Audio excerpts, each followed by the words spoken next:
Before rock and roll became a history book, it lived in places like these: family parties, studios, backstage corners, and airport ramps. The details are where the years start talking again.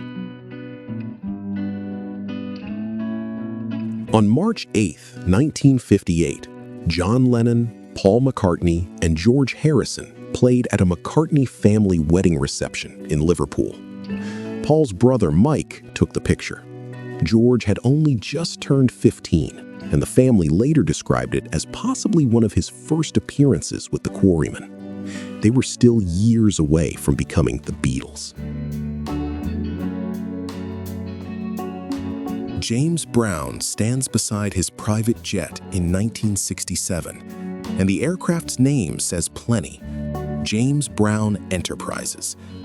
By then, he was building a business operation around himself and controlling how he traveled and worked. When the Beatles reached New Orleans in 1964, they met Fats Domino backstage. The younger band was conquering America, but Domino belonged to the generation that had helped shape the sound they grew up on. The British invasion was standing beside one of its American rhythm and blues foundations, all in the same small room. That New Orleans influence had crossed the Atlantic long before Domino did. Fats Domino is at London's Savile Theatre on March 27, 1967, preparing for what was described as his first British performance. British musicians had been absorbing New Orleans records for years before Britain finally got Domino himself on stage. Wanda Jackson had already survived rockabilly's first wave when this studio image was made. She had the voice, attack, and stage presence to stand beside any early rock and roll star, and she kept working long after that original boom had passed. Her career makes the usual story of women arriving late to rock look much less convincing. Elvis is at the piano with the Jordanaires, the vocal group that recorded, toured, and appeared on television with him. Their gospel-rooted harmonies became part of the sound on many of his records, adding warmth and polish around his voice. Rock and roll often looks like one star in front, but those early sessions were built by more than one recognizable face.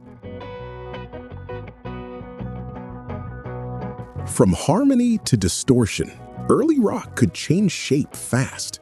Link Wray's guitar looked ordinary enough, but his sound did not. His 1958 instrumental Rumble used a hard, distorted attack built around the power chord, and some radio stations found it threatening enough to ban it. Johnny Cash and Elvis Presley, together in 1956, catches two careers before they hardened into separate legends. Both came from the Sun Records world in Memphis, even as their paths were already pulling in different directions.